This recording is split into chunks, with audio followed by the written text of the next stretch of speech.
মানুষ একটা অত্যন্ত শ্রেষ্ঠ কর্ম করতে পারেন, সেটা হলো ভুলে যেতে পারা। আর সেটা বরদানের চেয়ে কম কিছু নয়। মানুষকে যখন কোনো কারণে নিজের প্রিয়জনদের থেকে দূরে যেতে হয়, তখন মনে দুঃখ জাগ্রত হয়। তিনি সেই দুঃখকে ভুলতে পারেন। কখনো কোনো সম্পর্ক থেকে যদি দুঃখ পেয়ে থাকেন, তখন সেই দুঃখকে ভুলতে পারেন। কিন্তু এই সংসারের প্রত্যেক আবেগ, প্রত্যেক বস্তু ভুলে যাওয়া উচিত নয়। বিশেষ করে আমাদের প্রিয়জন, আমাদের পরিবারের সদস্য। যখন এই সংসার থেকে ওনারা চলে যান, তখন যে সৎকর্ম ওনারা করেছেন, যে প্রেরণা ওনারা আমাদের প্রদান করেছেন, কখনো ভুলে যাওয়া উচিত নয়। যখন আপনি কোনো উঁচু স্থানে পৌঁছে যান, আপনি সাফল্য লাভ করেন, তখন সেই সকল বন্ধুদের ভোলা উচিত নয় যারা আপনার সাথে আরম্ভ থেকে ছিল, যারা সব সময় আপনাকে সাহায্য করেছে। আর সবথেকে গুরুত্বপূর্ণ কথা, আপনার বয়স যতই বৃদ্ধি পাক না কেন, মাতা পিতাকে কখনো ভুলবেন না। আপনি যতই বড় হন না কেন, আপনি তাদের সন্তানই থাকবেন। অভিজ্ঞতার দিক থেকে ওনাদের থেকে ছোটই থাকবেন। তাই সবসময় নিজের মাতা পিতাকে নিজের সাথে রাখুন, কখনো তাদের ভুলবেন না। সেই সকল ব্যক্তিদের ভুলে যাবেন না যারা দুঃখের দিনে আপনার সাথে ছিল, তবেই জীবনে সুখ পাবেন। আসুন আর আমার সাথে ভালোবেসে বলুন, রাধা রাধা।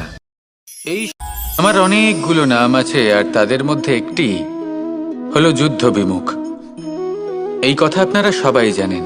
দাদাও আমাকে বলেছেন যে তুমি এরকম কিভাবে যুদ্ধক্ষেত্র থেকে মুখ ঘুরিয়ে পালাতে পারো কানাই। দেখুন, যেটা সময়ের দাবি ছিল আমি সেটাই করেছি। যদি আমি রণভূমি ত্যাগ করে না পালাতাম, তাহলে কে জানে কত সৈনিক নিজেদের প্রাণ হারাতেন, কে জানে কতগুলি পরিবার নিজেদের বাঁচার আশা হারাতেন, কে বলতে পারে হয়তো কত প্রাণী এই সংসার ত্যাগ করতেন। আর তাই কখনো কখনো যুদ্ধ বিমুখ হওয়াই শ্রেয়। কখনো জীবনের ক্ষেত্রেও এটা প্রযোজ্য। যদি দূরে চলে গেলে আপনার সম্ভাবনা বৃদ্ধি পায়, তাহলে দূরে চলে যান। দূরে চলে যান সেই সকল ব্যক্তিদের থেকে যারা কথায় কথায় আপনাকে অপমান করেন, আপনার নিন্দা করেন, আপনাকে বাধা দেবার চেষ্টা করেন, আপনাকে ছোট করেন। কারণ তাদের সাথে থেকে, সেই সকল ব্যক্তিদের সাথে থাকলে যারা আপনার মূল্য বোঝেন না, আপনি নিজের আত্মসম্মান, নিজের আত্মবিশ্বাস, নিজের ব্যক্তিত্বকে নত করে ফেলবেন। দূরে চলে যান সেই সকল সংঘর্ষ থেকে, সেই সকল পরিস্থিতি থেকে যাদের সম্মুখীন হয়ে আপনি কোনো পরিণামেই পৌঁছতে পারবেন না। যদি আপনি এইভাবে যুদ্ধ বিমুখ হয়ে উঠতে পারেন, যদি এই প্রবৃত্তি আপনি নিজের মধ্যে জাগ্রত করতে পারেন, তাহলে আপনার সামনে সেই যুদ্ধ চলে আসবে যাতে বিজয় লাভ করে আপনি নিজের অস্তিত্ব খুঁজে পাবেন। আর সেটাই হলো সবথেকে বড় জয়লাভ। আসুন আমার সাথে ভালোবেসে বলুন, রাধা রাধা। এই সংসারের একটা নিয়ম আছে, বা বলতে পারেন লোকে তাই বলে, যে শক্তিশালী হয় সে শক্তিহীনকে নত করে দেয়। এমনটাই হয়, তাই না? আবশ্যক নয়। কখনো কখনো এমনও হয় একজন অসমর্থ ব্যক্তি সমর্থ ব্যক্তিকে নত করে দেন। এটা সম্ভব, এও হতে পারে। আর এটা তখন হতে পারে যখন তার মধ্যে ভালোবাসার শক্তি থাকে। ভালোবাসার শক্তি এই সংসারে সবথেকে বড় শক্তি হয়। এই ভালোবাসার শক্তি দ্বারাই নির্ধন সুদামা আমাকে দিয়ে নিজের পা ধুইয়ে নিল, কিছু না বলেই, কিছু না চেয়েই। এই কর্মের আধার ছিল শুধুমাত্র ভালোবাসা। খুব শক্তিশালী হয় এই ভালোবাসা। ভালোবাসার শক্তি দ্বারাই আপনি হিমালয় পর্বতকে নত করতে পারেন, তাহলে কি অসম্ভব হতে পারে? এই ভালোবাসার শক্তির সঞ্চার করুন, আর এই ভালোবাসার সাথেই বলুন, রাধা রাধা। মানুষের জীবনে স্বচ্ছতার একটা আলাদা গুরুত্ব আছে। যদি আপনি নিজেকে স্বচ্ছ রাখেন, তাহলে আপনার নিজেরও ভালো লাগবে, সামনের ব্যক্তিরও ভালো লাগবে। একটা অন্যরকম প্রভাব পড়বে। কিন্তু একজন শ্রেষ্ঠ ব্যক্তি কিভাবে হয়ে ওঠা সম্ভব, যার মধ্যে গুণ আছে, শিক্ষা আছে, শুভ চেতনা আছে, যিনি সৎকর্ম করেন? কিভাবে হব সেই ব্যক্তি যার মধ্যে জ্ঞান আছে? শুধুমাত্র স্বচ্ছ থাকলে তো তা হওয়া সম্ভব নয়। প্রথমে আপনাকে বুঝতে হবে যে মানুষের মধ্যে 4টি মূল তত্ত্ব আছে। প্রথম হলো তার শরীর, যার দ্বারা উনি যে কোনো কর্ম করে থাকেন। দ্বিতীয় তত্ত্ব হলো তার মন, যার দ্বারা কোনো কর্ম করার জন্য সে নিজেকে প্রেরণা দিতে থাকে। তৃতীয় তত্ত্ব হলো বুদ্ধি, যে কর্ম আমরা করতে চাই, যে লক্ষ্যে আমরা পৌঁছতে চাই, সেটা আমরা কিভাবে কোন পথে করব সেটা স্থির করা যায় বুদ্ধি দিয়ে। আর চতুর্থ তত্ত্ব হলো আত্মা। আত্মা হলো এমন এক তত্ত্ব যার কোনো সমাপ্তি নেই। আত্মা হলো অজয়। কিন্তু এরও শুদ্ধিকরণের প্রয়োজন হয়। এই 4টি তত্ত্বের শুদ্ধিকরণ করতে থাকুন, এদের নির্মল রাখুন, শুদ্ধ রাখুন। এবং এটা কিভাবে হবে? শুভ চেতনা দ্বারা, জ্ঞানের দ্বারা, এবং সবথেকে বেশি গুরুত্বপূর্ণ প্রেমের দ্বারা। আসুন আমার সাথে ভালোবেসে বলুন, রাধা রাধা।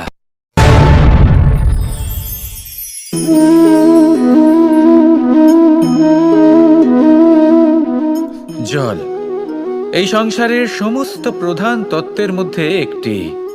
এই জল যে কোনো জ্বালা দূর করে, আগুনকে নিভিয়ে দেওয়ার ক্ষমতা রাখে, অবিরল অবিচলভাবে প্রবাহিত হতে পারে, একে কেউ বাধা দিতে পারে না। এর পথে বাধা সৃষ্টি করলে নিজের পথ নিজেই খুঁজে নেবে, বা সে নিজেই নিজের পথ বানিয়ে নেবে, কিন্তু কখনো থামবে না। এই জল হলো মহান, আর এর একটা মহান গুণ আছে, এর নিজস্ব কোনো রং নেই। কিন্তু যখন মেঘ থেকে বৃষ্টিরূপে পৃথিবীতে ঝরে পড়ে, তখন সমস্ত সংসারকে রঙিন করে তোলে। যেখানে খরা হয়েছে সেখানে শ্যামল করে তোলে, যে স্থান শ্যামল সেখানে ভিন্ন ভিন্ন প্রকারের পুষ্প ফুটিয়ে তোলে। এই জল, এই জলের মতন আমাদের হতে হবে। ওর যেমন কোনো রং নেই, আমাদেরও যেন কোনো অহংকার না থাকে। শুধু কর্মের এই ধারাতে বইতে থাকুন, এই সংসারের মঙ্গল করতে থাকুন, শ্রেষ্ঠ কর্ম করতে থাকুন।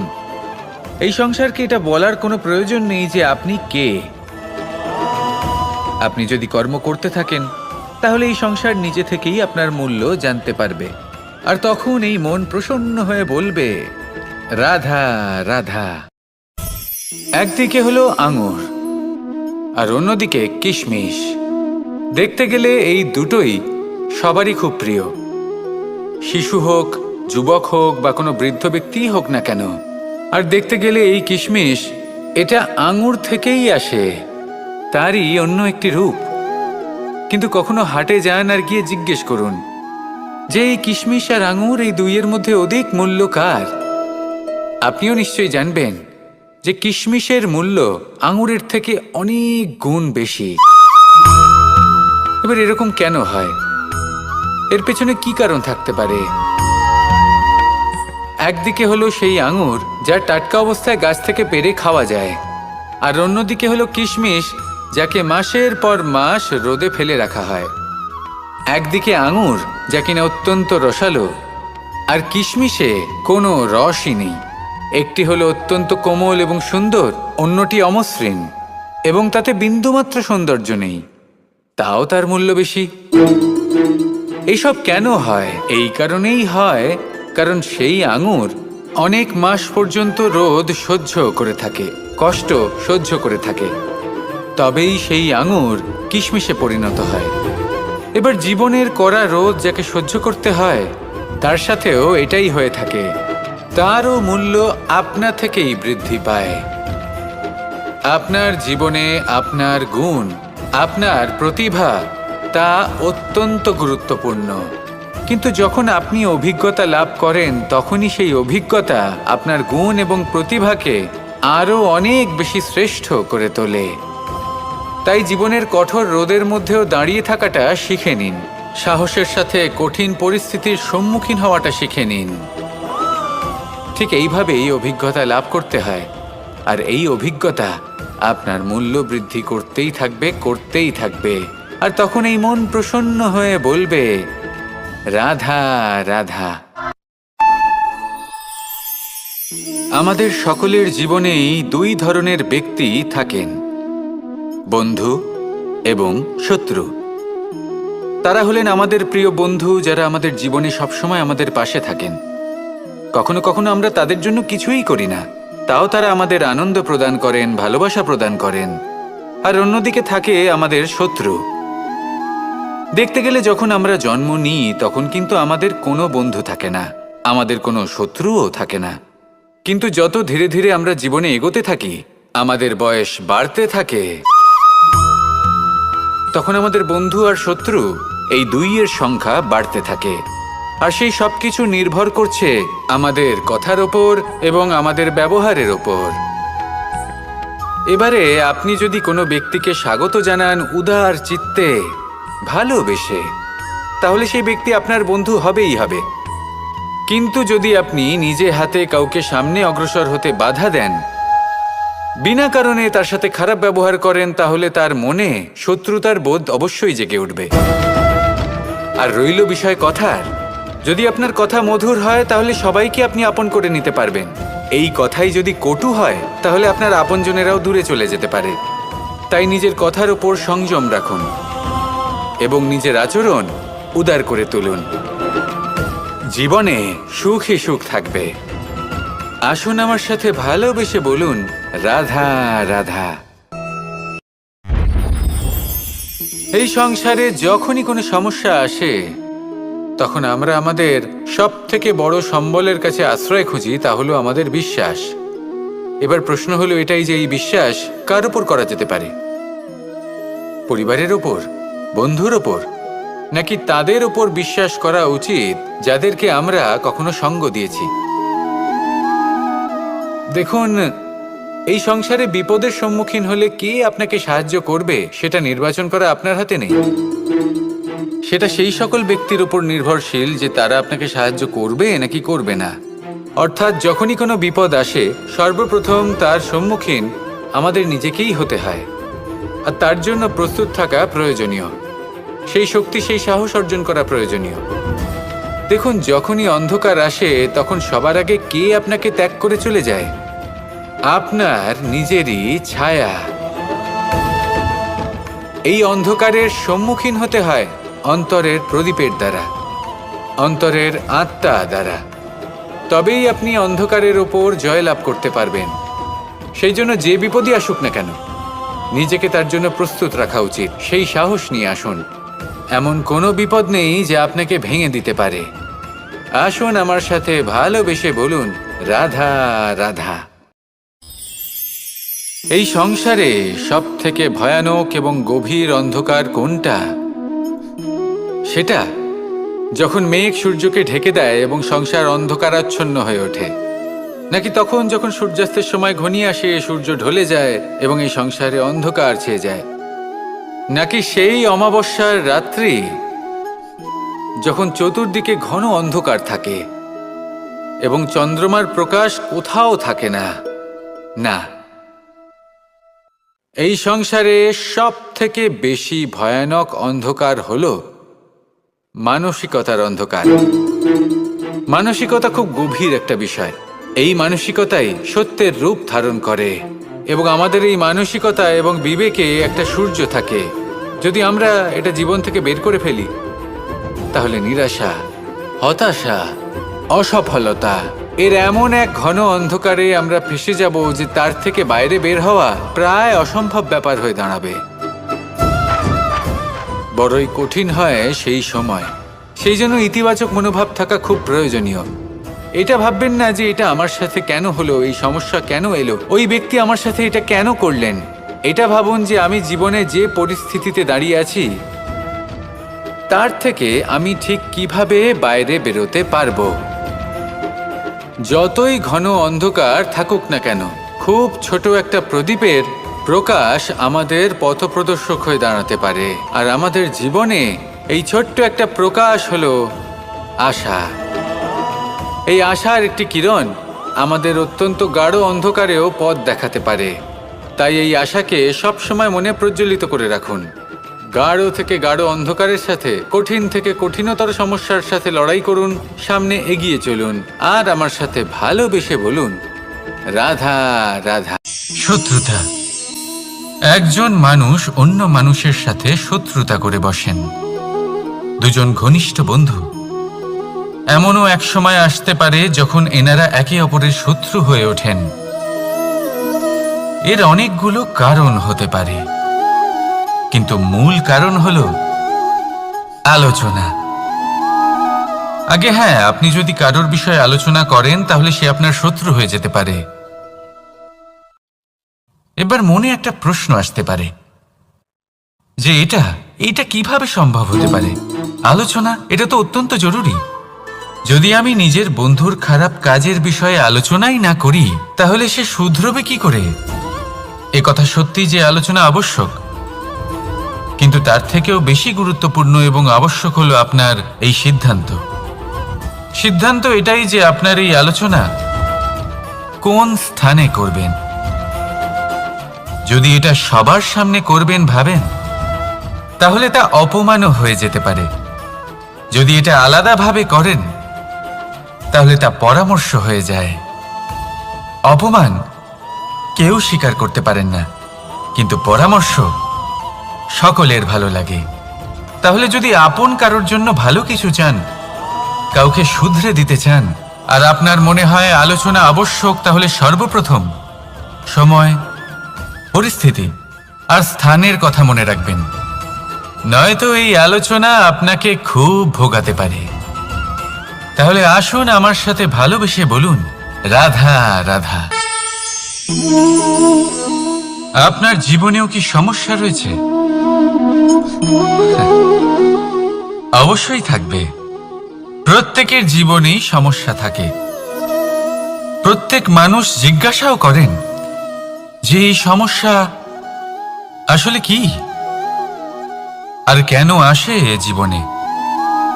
আপনাকে একটা কথা বলে দিই যে সমস্যা আসলে সেটা নয় যা আপনার পথে বাধা সৃষ্টি করে, বরং সমস্যা হলো সেটাই যেটা আপনি তখন দেখতে পান যখন আপনার একাগ্রতা আপনার পথ থেকে, আপনার লক্ষ্য থেকে সরে যেতে থাকে।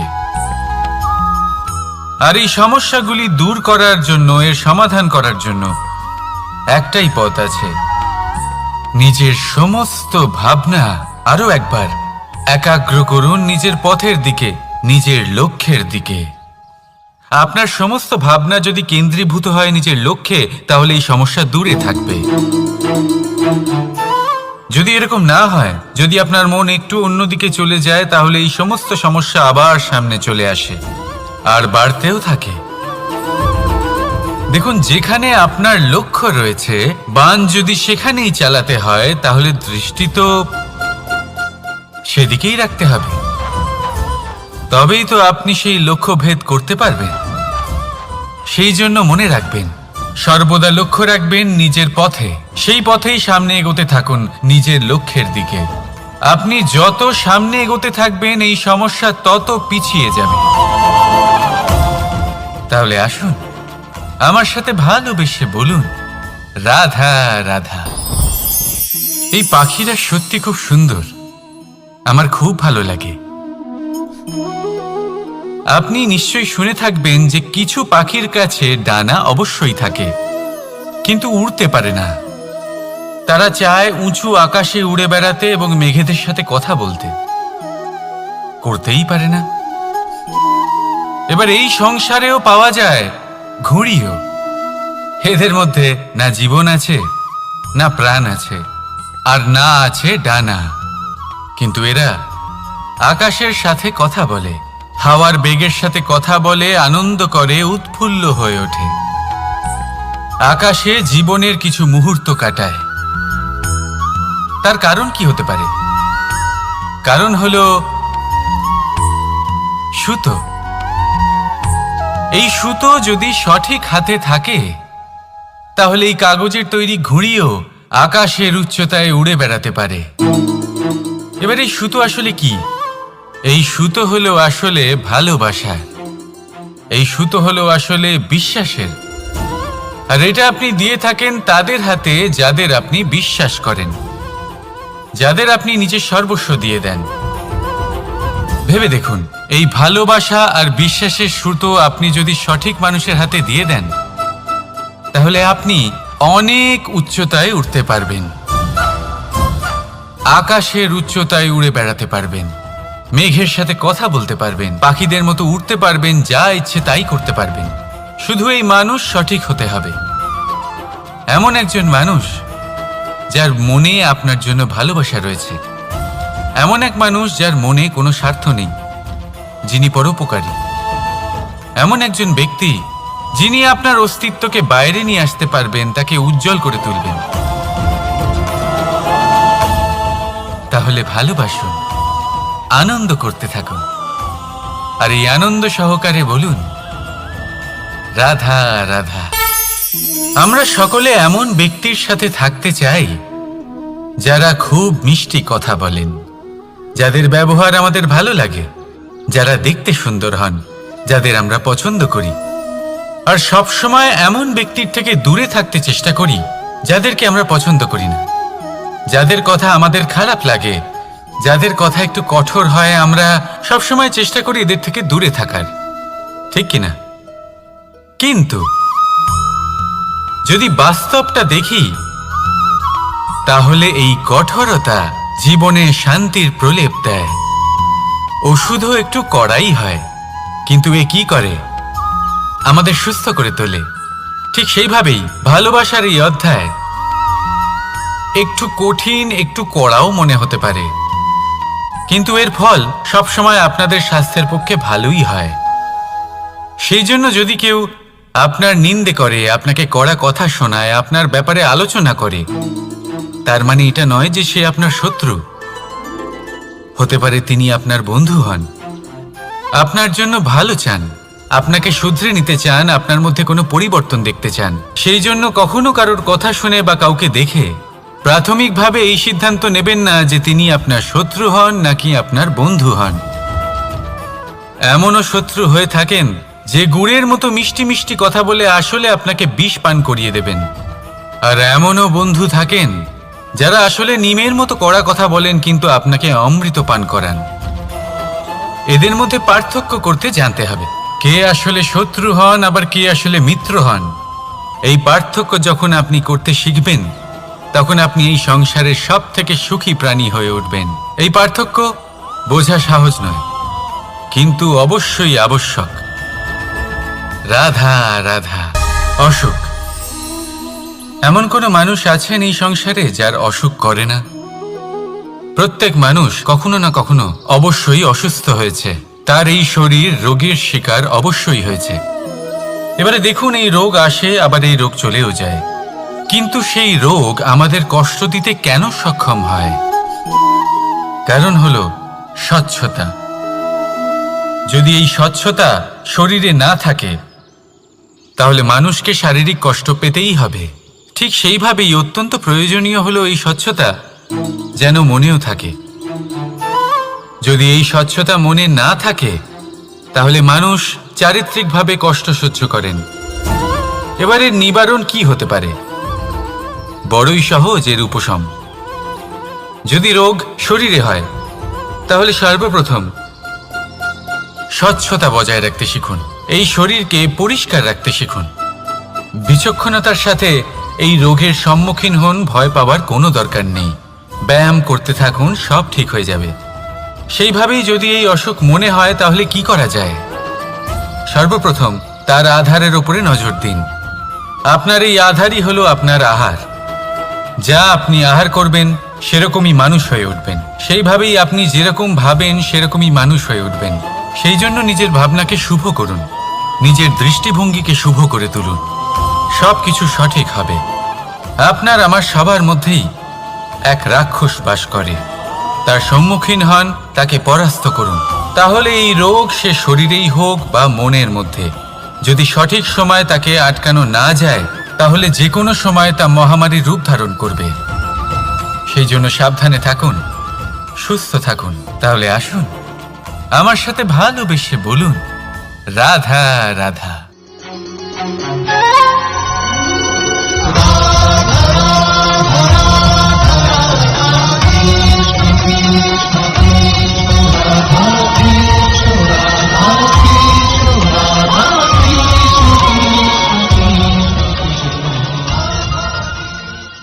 সংসারে সব থেকে বড় ব্যক্তি কে? আপনি বলবেন এই কেমন ধরনের প্রশ্ন, কিন্তু এটা হলো সব থেকে উচিত প্রশ্ন। কেউ এর উত্তর দেবে যে সেই মহাপ্রতাপী রাজা, তিনি হলেন সব থেকে বড় ব্যক্তি, সেই বড় রাজনীতিবিদ, তিনিই সব থেকে বড় ব্যক্তি। আমি আপনাকে জানাই যে সংসারের সব থেকে বড় ব্যক্তি হলেন তিনি, যার সাথে দেখা করলে আপনি নিজেকে ছোট মনে করবেন না। কোনো ব্যক্তি যিনি সব থেকে বেশি শক্তিশালী, আপনি যদি তার সামনে যান তাহলে উনি আপনার অন্তরের শক্তিকে বাইরে বের করে আনবে, আপনার অন্তরের লুকিয়ে থাকা শক্তিকে জাগ্রত করতে প্রেরণা প্রদান করবে। তিনি হলেন বড় ব্যক্তি, তিনি হলেন মহান ব্যক্তি। তিনি নন যিনি নিজের বল এবং ঐশ্বর্য দ্বারা আপনাকে তার সামনে ছোট প্রমাণ করবেন। এবং সেই জন্য মহাদেব আমার আরাধ্য হলেন আমার খুব প্রিয়। কারণ রাজা হোক বা ফকির, কেউ যদি ওনার সামনে যান তাহলে সে নিজেকে ছোট মনে করেন না। আপনিও যদি জীবনে অনেক বড় হতে চান তাহলে কাউকে কখনো নিজেকে ছোট মনে করতে দেবেন না। তার অন্তরে বড় হয়ে ওঠার প্রেরণা প্রদান করুন। আসুন আমার সাথে ভালোবেসে বলুন, রাধা রাধা। সংসারে আমাদের জীবনে যখন কোনো সুখ বা দুঃখ আসে, তার জন্য আমরা কাউকে না কাউকে অবশ্যই দায়ী করে থাকি, তাই না? এই ব্যক্তি আমাদের সাথে এরকম কাজ করেছেন, তাই আমার সাথে এমন হলো। ওই ব্যক্তি যদি এমনটা না করতেন তাহলে আজ আমি ওই স্থানে পৌঁছতে পারতাম।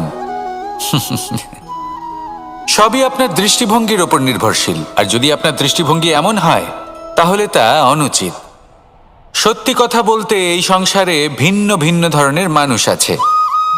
এটা আপনার ওপর নির্ভর করছে কিভাবে তাদের স্বাগত জানাবেন। একবার ভাবুন, আমি আমার দুটো হাত সামনে নিয়ে এলাম, দুটো মুঠো খুলে দিলাম। দুই প্রকারের মানুষ আসবেন, কিছু না কিছু দিয়ে যাবেন।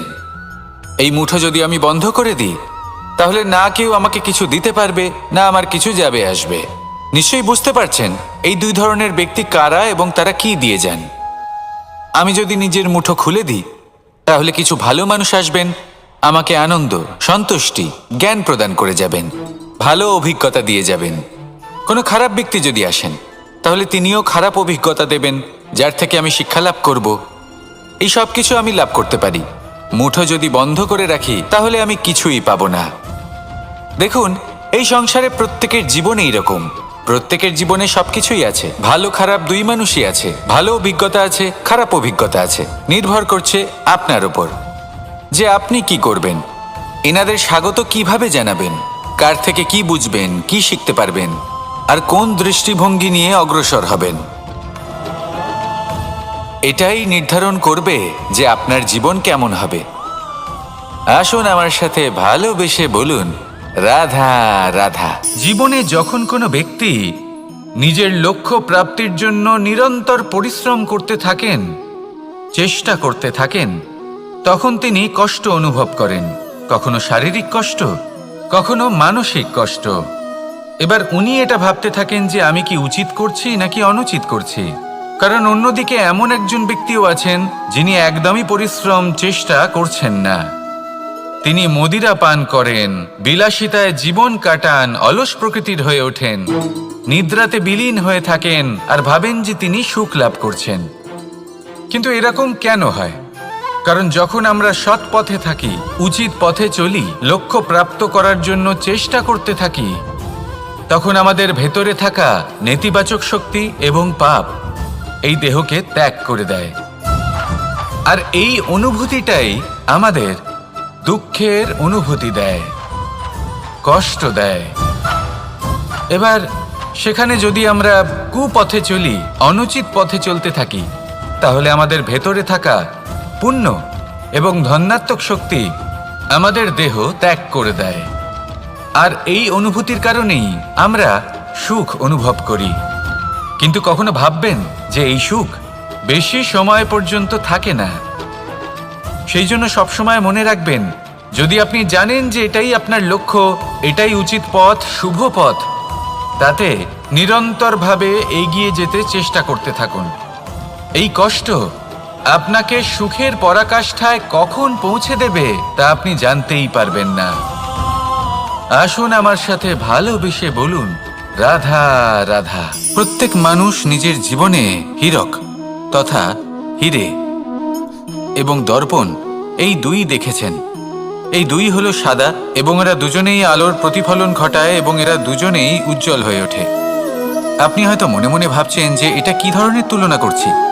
একটা হীরে তো রত্ন, তার মূল্য দর্পণের থেকে অনেক গুণ বেশি। কিন্তু হীরে থাকাতে দর্পণের মূল্য কিন্তু কোনো অংশে কমে যায় না, তাই না? মানুষ যখন হীরে নিজের হাতে নেয় তখন সবার আগে কি খোঁজে? দর্পণ, যাতে তার মধ্যে দিয়ে দেখে সে বুঝতে পারে যে সেই হীরে আদৌ তার শোভাবর্ধন করছে কিনা, তাকে ভালো দেখাচ্ছে কিনা, প্রসাধনের জন্য সেটা ব্যবহার করা ঠিক হবে কিনা। অর্থাৎ হীরের উপস্থিতিতে দর্পণের গুরুত্ব কম হলো না, দর্পণের কারণে হীরের মূল্য বোঝা গেল। আমাদের জীবনেও ঠিক এরকমই ঘটে। আপনারা যদি সংসারে নিজের আশেপাশে দেখেন, এমন অনেক মানুষ দেখতে পাবেন যারা নিজেদের ক্ষেত্রে মহান স্থানে পৌঁছেছেন, নিপুণ এবং শ্রেষ্ঠ হয়েছেন। আর তাদের মধ্যে আপনার নিজের মনে হয় যেন আপনি হলেন দর্পণ। নিজেকে ছোট মনে করবেন না। আপনার মূল্য কম হচ্ছে না, আপনার নিজস্ব মূল্য আছে। আর যদি আপনার অস্তিত্ব না থাকে তাহলে ওনাদের অস্তিত্বের মূল্য সংসার বুঝতেই পারবে না। জীবনে সবসময় চেষ্টা করবেন যাতে আপনি আরো বেশি শ্রেষ্ঠ হয়ে উঠতে পারেন। আপনি নিজে যে স্থানে আছেন সেটাকে ছোট মনে করবেন না, তারও নিজস্ব একটা মূল্য আছে। যদি আপনি হীরে হয়ে থাকেন তাহলে অহংকার করবেন না, যদি আপনি দর্পণ হয়ে থাকেন তাহলে নিজেকে ছোট মনে করবেন না। আসুন আর আমার সাথে ভালোবেসে বলুন, রাধা রাধা। মানুষ জন্মগ্রহণ করে, তার সাথে ভয়েরও জন্ম হয়। ছোটবেলা থেকেই আমাদের মনে কোনো না কোনো প্রকারের ভয় থেকেই যায়। কেউ এই বিষয়ে ভয় পায় যে তার কোনো বস্তু তার থেকে দূরে চলে যাবে, কেউ এই বিষয়ে ভয় পায় যে আমি নিজেকে হারিয়ে ফেলব, কেউ এই ভেবে ভয় পায় যে আমার প্রিয়জনেরা তারা যেন আমার থেকে দূরে না চলে যায়, কেউ এই ভেবে ভয় পায় যে আমরা যেন পথ না হারিয়ে ফেলি, আদি ইত্যাদি। কিন্তু সত্যি কথা বলতে ভেবে দেখুন, এই ভয় বাস্তবে কি? শুধুই একটা মনস্থিতি, আর কিছুই নয়। যা কিছু আপনি জীবনে পেয়েছেন তা একদিন আপনাকে হারাতে হবে। এই জীবন হলো আপনারই, কিন্তু তাও একদিন সমাপ্ত হবে। তাই ভয় পেয়ে কি লাভ? এই ভয় শুধু আপনাকে জীবন যাপন করা থেকে বাধা দিচ্ছে, আর কিচ্ছু নয়। পথ হারিয়ে ফেললেই বুঝতে পারবেন যে নতুন পথ কিভাবে বানাতে হয়। কিছু মানুষকে জীবন থেকে হারালে তবেই আপনি বুঝবেন যে আপনার আপনজনকে। এই ভয়ের কারণে ভীত হয়ে থাকবেন না। এই তারা নক্ষত্র অন্ধকারের অভাবে গুরুত্ব হারায়। শিবকেও মহাদেব হওয়ার জন্য বিষপান করতে হয়েছিল। প্রত্যেক পরিস্থিতি, প্রত্যেক সাফল্য আপনার পরীক্ষা নেবে, তাতে উত্তীর্ণ হওয়া হলো আপনার কর্ম। যখনই আপনি ভয় পাবেন বা সংকটের সম্মুখীন হবেন, তখন সাহসের সাথে তার সম্মুখীন হন। মনে রাখবেন, যে সম্মুখীন হতে জানে সাফল্য তার সাথে সবসময় থাকে। আসুন আর আমার সাথে ভালোবেসে বলুন, রাধা রাধা। এই সংসারে সবথেকে বেশি কোমল বস্তু হলো রেশম। এই রেশম এতটাই কোমল হয় যে এর পুরো একটা থান শুধুমাত্র একটা হাতে ধরা সম্ভব। কখনো ভেবে দেখেছেন এই রেশম কিভাবে হয়? একটি কীট তার লালার দ্বারা উৎপন্ন হয়। এই কীট সেই রেশমকে পাক দিতে থাকে, পাক দিতেই থাকে, আর আস্তে আস্তে তার মধ্যেই জড়িয়ে পড়ে। শেষে ওর এই সুন্দর অমূল্য সৃষ্টি রেশমের এই সুতো তার নির্মাণ কার্য পূর্ণ হয়। কিন্তু তাতেই ও নিজে বন্দী হয়ে যায়। নিজেরই মায়াজালের এই বন্দী গৃহে নিজেই ফেঁসে যায়।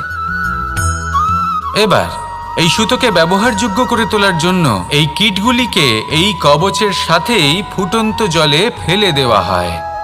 এই সংসারে যদি আমাদের স্বপ্ন এই সংসারের দুঃখ হরণ করার জন্য, এই সংসারে সুখ বিতরণ করার জন্য হয়, তবেই আমাদের প্রগতি সম্ভব।